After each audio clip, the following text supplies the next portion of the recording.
నీ కొరకు చేయబడిన ఈ ప్రకృతిలోనివన్నీ మీకు ఇష్టమని మర్చిపోకండి. ముక్కు ఎన్నో వాసనలు చెప్పగలుగుతుంది.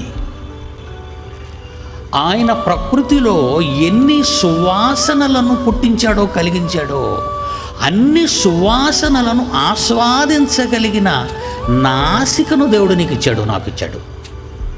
వాసన రాగానే అది మల్లె పువ్వుదా, గులాబీ పువ్వుదా, సన్నజాజుదా, చామంతిదా ఎలా చెప్పగలుగుతున్నారు మీరంతా? అందరికీ ఉన్నదే ఒకే ముక్కు. ఆ ముక్కులో మరి ఆ లోపలి చర్మం, ఆ సెన్సర్స్ అంటారు దాన్ని, ఎలా చెప్పగలుగుతున్నాయి? మనిషి ఎంత అందమైన బొమ్మను చేయగలడు, కానీ దానికి వాసనలు చూసే శక్తిని తేలేడు.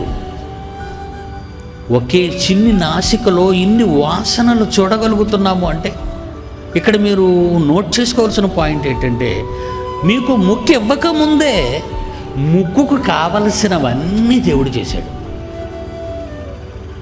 మత్తయి సువార్త 6వ అధ్యాయం 8వ వచనం చూడండి ప్రియులారా.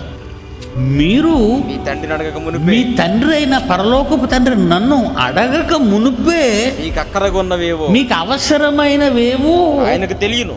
నాకు తెలీదా అన్నాడు ఆయన. నాకు తెలీదా అవన్నీ? ప్రియులారా, ఈ మాట ఎంత అద్భుతం అండి. ఇవన్నీ నేను నీకు ఎందుకు ఇచ్చానో తెలుసా?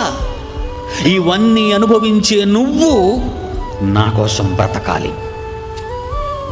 ఇవన్నీ అనుభవించే నువ్వు నా కోసం బ్రతకాలి.